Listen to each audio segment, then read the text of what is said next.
Em 1888, a corrente contínua de Thomas Edison está transformando o centro de Nova York em uma cidade-luz. Mas Tesla está prestes a provocar uma grande mudança no curso dessa história. Ele acaba de patentear e vender uma série de motores e geradores em corrente alternada para um grande empresário das ferrovias chamado George Westinghouse, traçando a linha de combate para o que viria a ser conhecido como a Guerra das Correntes. Durante os primeiros anos da eletricidade, a distribuição de energia elétrica em corrente contínua é o padrão nos Estados Unidos.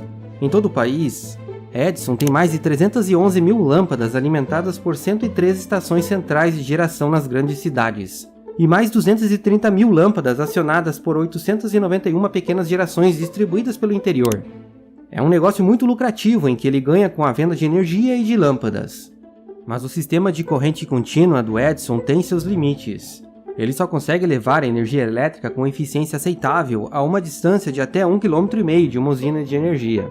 Devido a isso, o sistema elétrico é composto por usinas a carvão distribuídas a cada 1 ou 2 km nos bairros, atendendo de 300 a 500 clientes cada uma.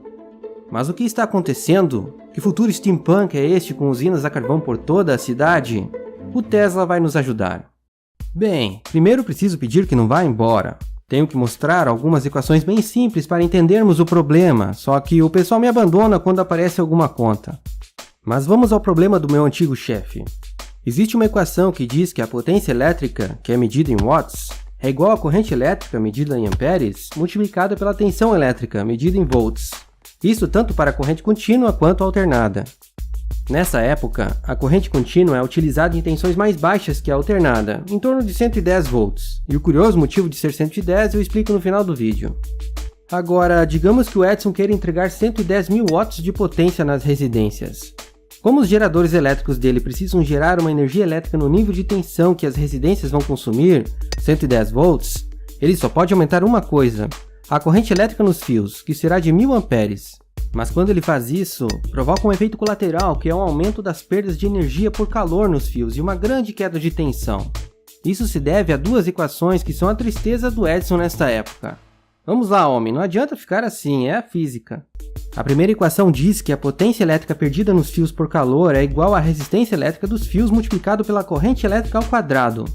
E a resistência elétrica é um valor que muda com a temperatura, então quanto mais quente, maior a resistência.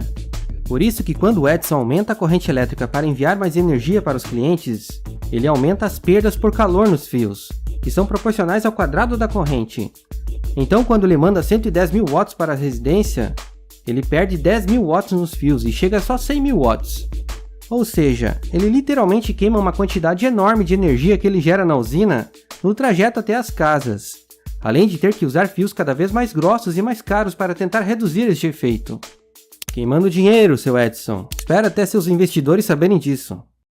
E tem outro problema. Quando essa corrente colossal passa por essa resistência natural do fio, a tensão elétrica vai diminuindo, já que tem uma outra equação que diz que a queda da tensão elétrica é igual à corrente elétrica multiplicada pela resistência. Resistência essa que aumenta com o calor, inclusive. Então quanto mais longe se está do gerador, mais a tensão cai. E quanto mais quentes os fios estão, mais a tensão cai. Até que fica difícil utilizar essa energia elétrica lá na ponta, e seu James volta a utilizar um lampião a gás.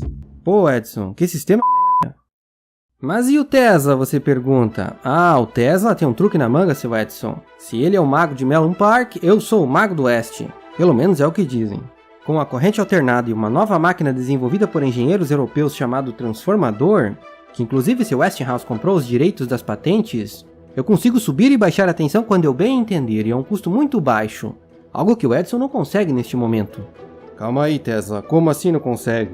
Nós podemos ligar vários geradores CC em série na usina e vários motores CC em série na outra ponta da linha para dividir a tensão dos 1000 volts, por exemplo, para os 110. O engenheiro suíço René Turri fez isso para enviar energia de uma usina hidrelétrica até uma cidade. É, mas o limite de 1,5 km para distribuir a energia em 110 até as residências continua, e colocar várias unidades de motores em série nos bairros é inviável pela energia desperdiçada neles, e é operação complexa. Tanto é que vocês continuam a construir aquelas usinas a carvão no meio da cidade, não é mesmo?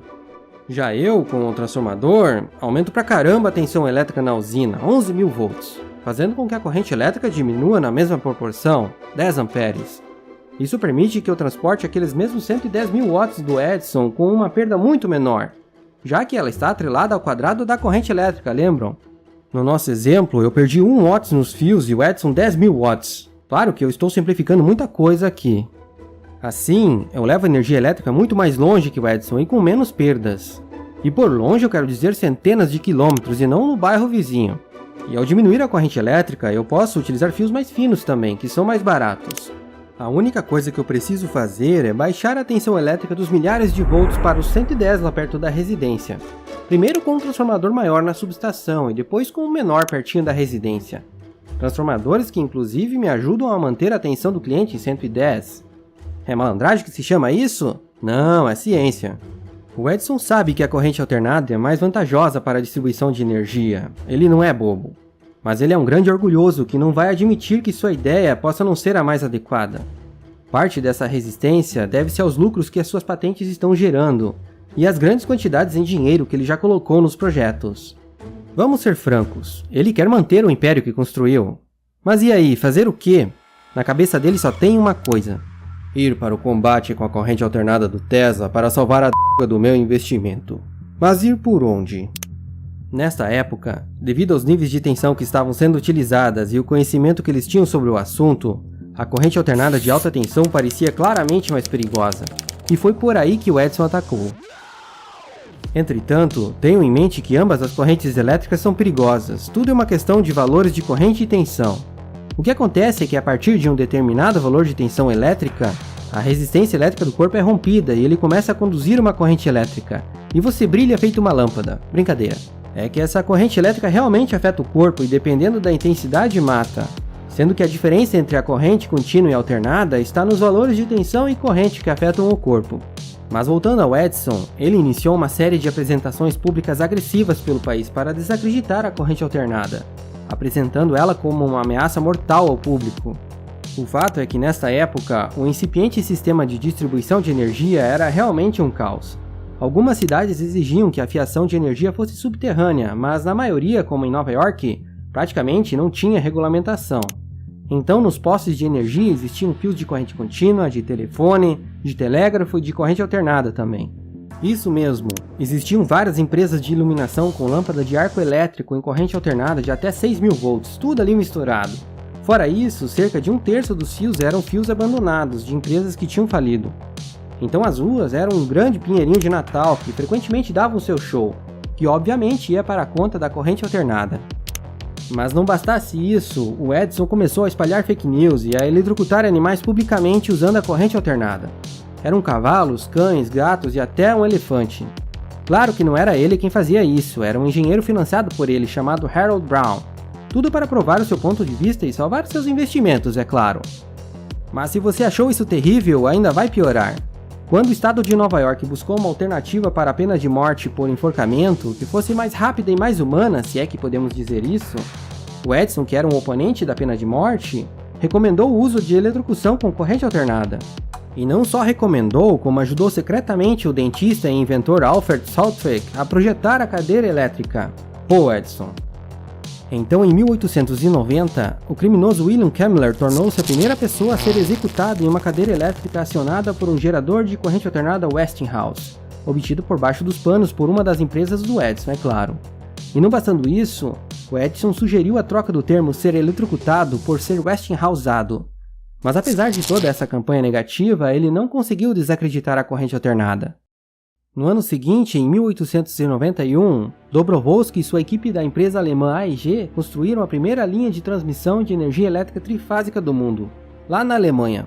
Ela tinha 175 km de extensão, operava com 29.000 volts e entregava 200.000 watts de potência, com 96% de eficiência. O sistema trifásico deles foi baseado no sistema bifásico do Tesla, e indiretamente acabou ajudando o Tesla a provar a superioridade da corrente alternada naquele momento.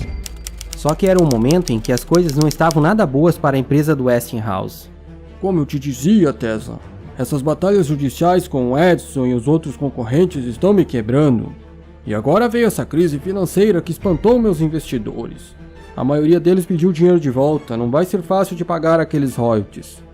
Mas o pior ainda não te contei, a coisa está muito grave. Os banqueiros estão me pressionando para cancelar este contrato com você sobre o pagamento de royalties. É isso ou eles vão tomar a empresa de mim? Então, com o objetivo de ajudar o amigo, Tesla abriu a mão de milhões de dólares em royalties que certamente ganharia nos anos seguintes e cancelou essa parte do contrato. Ele disse: "Para mim, a lealdade vale muito mais do que um contrato. Só que estamos na América, Tesla, e seu contrato valia muito. Lembram do outro vídeo? O contrato de 1888 definia que seriam pagos $2,50 para cada HP de motor e gerador vendido pelos próximos 17 anos, ou seja, até o ano de 1905, e estamos em 1891. Este sacrifício certamente ajudou a empresa, mas afetou sua vida financeira para sempre, visto que ele terminaria sua velhice na miséria. Resolvido isso, em 1892 a Westinghouse e a novíssima General Electric do Edison, que tinha surgido da fusão de diversas empresas concorrentes, competiram mano a mano pelo contrato de fornecimento de eletricidade para a Feira Mundial de 1893 em Chicago. Era o auge da Guerra das Correntes. A General Electric fez uma oferta para eletrificar a feira usando a corrente contínua do Edison por $577 mil, que dá uns 16 milhões de dólares hoje. Mas perdeu para a Westinghouse, que disse que poderia eliminar a feira usando corrente alternada bifásica do Tesla por apenas $399 mil. Um pouco mais de 11 milhões de dólares hoje. E assim, a Westinghouse ganhou o contrato e a feira serviu como uma exibição pública deslumbrante do sistema em corrente alternada. Imaginem o impacto disso. A maioria das pessoas neste momento vivia na escuridão e de repente, BUM! Um facho de luz extremamente forte no céu. Foi um sucesso. Tanto que, após este evento, Westinghouse e seu consultor Tesla ganharam um contrato histórico para construir os geradores de uma nova usina hidrelétrica nas cataratas do Niágara, um sonho do Tesla. Então, em 1896, a usina começou a fornecer eletricidade em corrente alternada para Buffalo, em Nova York, a 32 km de distância. Eram 3 geradores Westinghouse de 2.200 volts que forneciam 12 MW de potência em corrente alternada bifásica, a preferida do Tesla, mas que era transformada para trifásica e a tensão elevada para 11.000 volts antes de percorrer a linha de transmissão.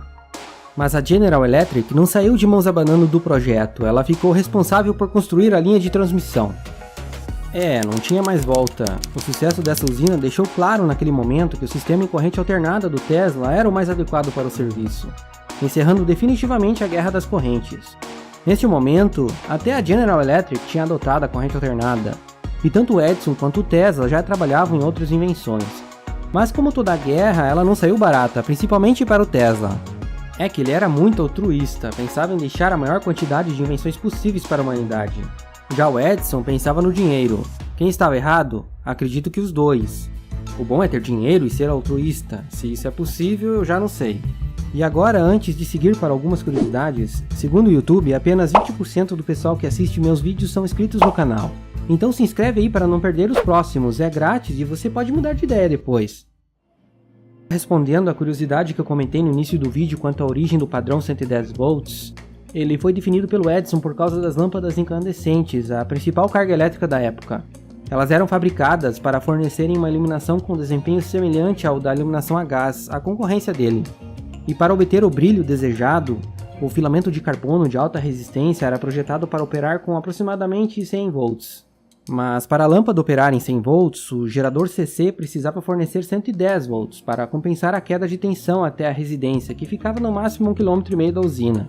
Um valor de tensão que permaneceu com a corrente alternada a 110 volts. Mas aí surgiu o padrão 220 volts, que era o dobro do anterior para diminuir as perdas e o diâmetro dos fios.